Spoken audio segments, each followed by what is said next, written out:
connected to players, the organization, staff. Um, so that bug is starting to show its head. So I'm getting excited. Have you been involved in meeting with free agents and being part of those meetings to try to recruit? I have. It's almost like a little bit. I never was a college coach, but I've been a part of the recruiting process. So it's been fun. There's been a lot of dialogue, a lot of obviously good players, offers and kind of exchanged, and so a lot of good conversations. So it's exciting when you have top end players available that really don't present themselves like they have this winter. But it is nice to know that we have a very good club as it stands, and where these negotiations kind of end, remains to be seen. But it's been fun to be a part of. Do you sense you guys are any more aggressive than you guys have been in past years? Yeah, I would say yeah. I think so. I think that's fair. And you look at, the players that are available. You look at, the economics of the flexibility that we have as a club. So I think that those two variables have kind of made us a little bit more, involved, interested. Yeah. How does that, manifest itself? I guess that, how can you tell you're being more aggressive than? I just think that the conversations that we've had, and it's clear, when you're talking about the players that are available, it's pretty clear how excited and eager our organization is about engaging, which we haven't been as much in past with other free agents. But I do think that Andrew, the front office, with Stan and and Mark, and there's still a process, and to be responsible still, to win right now, but also to not compromise too much. It's still kind of, I wouldn't say at the forefront, but it's somewhere at the front of our minds. But we're being aggressive. Do you get the sense that the owners are more willing than in the past to kind of open up the purse strings? I mean, is there that kind of thing, given that, again, we're being more aggressive than I can recall, so whatever that means. Have you put your UCLA connections to use with any free agents? I think it was understood, so yeah. I don't know how much weight that has, but hopefully it has plenty. So you did the A-clap then, right? I'll do whatever it takes, but I wasn't asked to do A-clap, but if that's what it takes, yeah, I'll do it. When you talk to free agents, what kind of questions do they ask you? I think that for the most part, players do their own due diligence and vetting, getting information from other players that kind of have familiarity and history with that particular organization. So I think, most of the work is done by the players themselves. And then as far as their kind of questions to myself or the front office, it's more specific to them. But I think for me, it's kind of letting them know the landscape of the clubhouse, the culture, what's expected of them as a teammate, what the organization has to offer, what they can kind of offer to the club. You're talking about logistics as far as geography, living, information, analytics, data, and all this stuff. Coaching staff, how that works. You guys have like a PowerPoint ready to go? No PowerPoint. No PowerPoint. So obviously another year in which you guys fell short of the ultimate goal. Why do you think that, kind of when you had time to reflect, I mean, anything kind of stick out to you as far as why you didn't get there? We just didn't get it done. We just didn't, we ran into a very good club, and they made pitches, they got hits when they needed to, and we didn't. And so you got to give credit to those guys, and that's it's the thing that we love, because there's no certainty in baseball as much as some people think there is. But that's why you got to play it, and you got to kind of get back up and do it again the next year. When you go back and kind of look at the various managerial decisions, or let's just say decisions, are there any of those that you think, yeah, maybe we could have done this a little bit differently, or maybe I think that any manager can look at anything and say you could do it differently, whether it works out or it doesn't work out. So We just didn't get it done. Because like in the But- past, you've talked about how you can kind of live with the decisions That's that right. you've made, right? I mean, And- is this and- the same thing here? Or? Absolutely. Okay, so they're Absolutely. none of those that you kind of Dylan, look anymore at. There could, if things don't work out, there's people that are going to poke holes. So absolutely not. There's a process that went through it, and it just those guys perform. You got to give credit to the other team sometimes. Right. Where are you with Kenley right now? I mean, the Kenley's working hard. He's doing great. God, shortly after the season, he was already back in the weight room. You know, I mean, he'd face a hitter right now.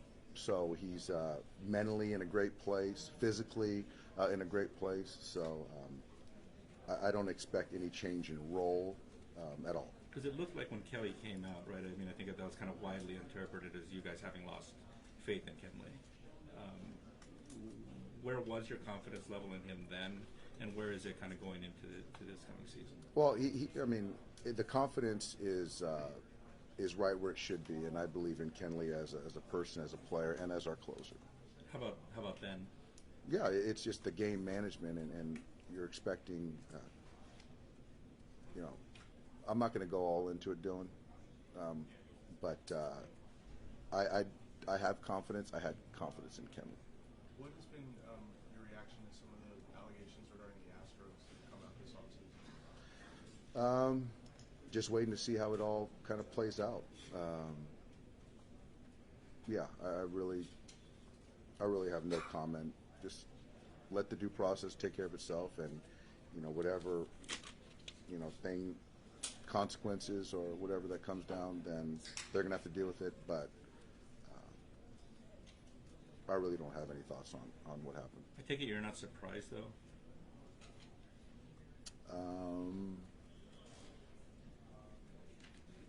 I think the extent of some of the allegations, because right now I guess they're allegations, probably surprised. Are you upset? Well, I don't know exactly. You know, these are allegations. I don't know what's you know, until things kind of come down. You know, right now, I think it's unfair for me to make any type of comment on it. Have you found yourself thinking back to that World Series or moments in those games that Possibly. Does it make you feel differently about the outcome? No, because it's nothing's going to change it. So. Well, and that's what I mean when I'm asking, like, are you upset about it, right? I mean, there is kind of there was just one moment in time that you cannot take back anymore, right? And Correct. It's already happened. And it's not going to change. And it could have been No matter how I feel. And it could have been the crowning achievement of many guys' careers. Agreed. Maybe your Agreed. managerial career, right? Yeah, but regardless of how I feel, it happened, and you know, the commissioner, they're going to deal with it in the way they see best. But as far as kind of my sentiments, it's just not going to. It's not helpful, really, for anyone. How harshly would you want to see these guys punished if those things turn out to be true? I think that they're going to punish if there is something in place that will be justified. That's not my decision. Will you guys take an extra precautionary measure in that series? Were we taking extra precautionaries in that series? Yes. Yeah. So you were somewhat aware that maybe something. Yeah. But yeah, to what extent we didn't know to what extent, but yeah, we were trying to, you know, take some precautions. Yes. Does it feel at all like that was just kind of part of the game at that time thing, or do you feel like a clear line was like crossed if again they were using electronic devices too? If again they were using, the line was crossed. But you know, on the field, as we all know, that's a part of the game. Sign stealing, you know, reading catchers and tipping, and that's all part of the game. But there is a line. Do you feel bad for the players at all, like your players at all? I mean, obviously, you know, Darvish seemed like a lot of people have been tweeting apologies to him.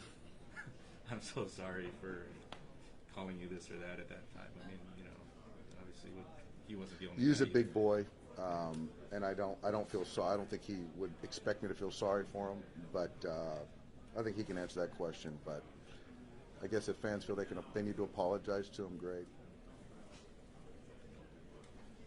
how important is it that baseball just kind of gets to? Do you feel that this is one of those things that kind of threatens the kind of fundamental Yes. integrity of the game? Absolutely.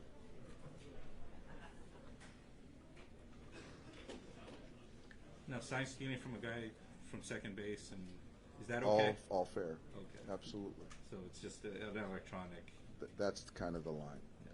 or binoculars in center field or whatever. That crossed the line as well. Yeah. Have you talked with AJ about it, knowing your friendship?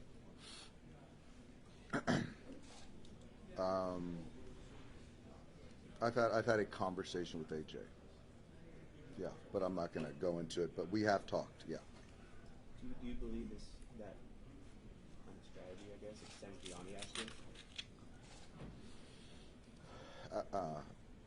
I just don't want to sit here and convict him because that's not my job. So I don't know what I know. What's alleged that they. I would hope not. You know, that allegation. I would hope it doesn't extend past any other club. Has your relationship with Hinch changed at all since, like as a result? No. He's still one of my good friends. You don't check your wallet after you like hang out with him or anything? You're the best, Dylan. Have you ever seen I tried. this much stamina? This is incredible.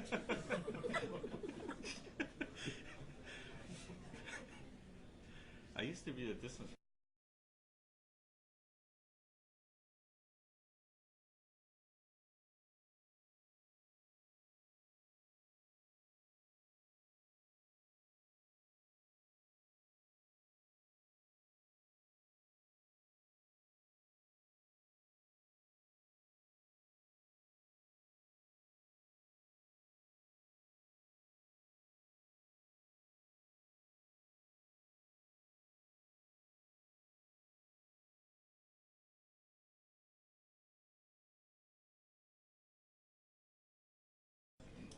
Of any certainty as far as our aggressiveness is going to lead to something ultimately. I do know that ultimately there's responsibility, there's a process that I think that we all believe in, and that's and whatever that responsibility, that line is for any team is different. But I think that we're being as aggressive as we feel we should be on each player. And so, again, I love our club, and those guys certainly move the needle. But, you know, as it stands right now, I'm very confident in our club going forward this year. Obviously, the bullpen has to kind of get remade every year. Do you feel upgrades have to be made, whether it's in the position player group or in the starting rotation? I think the thing is that, you know, whether it's the starters, the pen, the position player, I think if you look at, you know, our MO, it's more of top-tier talent. So, and that's kind of all parts of the game. That's our target. So there's not really one localized area we're trying to go after. But that's still under the kind of the understanding that we're going to be responsible. But, yeah, a top-end guy in the pen is always helpful. Have you had any conversations with guys like Justin and Max regarding potential position changes, role changes, things of that nature? So I will give Justin credit. He kind of set the tone for the offseason as far as whatever it takes to, you know, whatever player we feel is going to make our club better, he has no problem, you know, going to the other side of the diamond. And I feel that Max would feel the same way. So for me to have to reach out to those guys, I haven't. I've talked to Justin, but I haven't reached out to Max. But I don't think that there's a need to. But I'll check in on Max. But Justin, you know, he kind of initiated that tone, which was great to hear. Do you feel like there's a chance something will get done before you guys leave here Thursday? I think there's a chance. I don't know if it's going to be. I think that there's some good things happening, and I think as a baseball fan, as we all are, to see some things happen, you know, this week, I think is a good thing, and I think that there might be a domino or two that might fall as well this week. When did you realize the scope of your team's increased aggression? How soon after the season did you realize that it would change as compared to last year? Very, very shortly after. Maybe even a little bit before. We'll see. No, I mean, we all know who's going to potentially be available. So it was dialogue, conversation started up shortly thereafter. How involved is Walter in this, in all this? Well, he's at the center of it. So, Andrew, Stan have daily conversations. So Mark obviously is very in tune with what's happening on a minute-to-minute basis. How's this off season been for you? You Great. You know, It's been great. in Took the, a in the trip. wake of the elimination, seems like you got beat It's up been a little great. bit, really. Man, that's good. It I'm didn't great. bother you at all? It bothered me. Oh, as far as getting Well, yeah, I mean, you kind of took the brunt of. That's okay, man. It's I had a great vacation. I'm going another one here. Where'd you go? I went to Blackberry Farm. Where's that? It's in the Smoky Mountains. Oh. So then I'm gonna do Maui after Christmas. So I'm great. Thanks for asking. You're welcome. I appreciate your I'm just concern. I will, just kind of see where you. I mean, it seems like there's been kind of a lot this off season, right? I mean, that kind of happened, and then kind of this news about the, with the Astros and stuff. It just kind of seems like it'd be a lot to kind of It's a lot, huh, Dylan? process. Yeah. Huh? After the season when Andrew had stated in your press conference, he said your job status had not even been discussed in the front office. Was that reassuring? Did you need that at all? What was your reaction? I was shocked by it as far as the thought of it, That it was. and I wasn't relieved. It wasn't even a topic of concern for me. Where does Gavin Lux stand right now on the Major League roster? Gavin is in the mix. He really came out of the gates, performed well. Then, struggled a bit like a lot of young players do. But he really showed well. I thought he caught the ball. And so right now he's in the mix. But we have a long way to go till we break camp. But to look back a year ago and to see how much he's matured, I'm very, very proud of him, and he's going to play this game at this level for a long time. But I can't really speak to, we got a long time before we break camp. And do you primarily think of him as a second baseman now because of his proximity to the majors and the court? I'd say that's fair. But, it's not crazy to think that, seeing Gavin in the grass might be a possibility. But I think we have Corey, second base, and maybe some outfield in the future, short term. Corner outfield? And I just know that we haven't put our roster together, so it's just kind of there's a lot of different directions we can go, and a player like Gavin, the athleticism, the bat, the head, all that stuff plays. So we'll see. We have a lot of time to kind of talk through that. Last year at this time, you talked about moving some of the deck chairs was a positive thing. Do you feel the same way? Yeah. This time around? I do. I think that you got to shuffle the deck sometimes. And although that we've had a lot of consistency, I do think that there's pieces and giving guys other opportunities. I think that's a good thing for them, and I think that for us to keep things fresh is a good thing. I think that you don't ever want to get stagnant and complacent. So you want to I think that's a good thing, and I know Andrew feels the same way. Does it feel like this offseason may be more significant? Yeah, Given I would say as far as with my time here, I think this is probably the most turnover we'll have from one season to the next. I think that's fair. I know it's just a 5-game sample size, but you guys struck out a lot in that series. Obviously, the Nationals had good pitching, but when you look back on that, how much do you kind of point to your guys and sort of the at-bats that they had and approach, and how can you sort of adjust? Is it roster construction? Is it, bringing these guys here and saying, hey, figuring something out, a different approach, whatever? It's about just getting better. Like I said earlier, we got to play better. And, I think that our players will say it themselves, is that the at-bats that they had need to get better. And unfortunately, we didn't do that, and the Nationals did. So we're going to continue to get better and work on it. They're very open to it. They understand it, and our coaches get it. And so we just got to get better. Thanks, guys. Thank you. Thank you.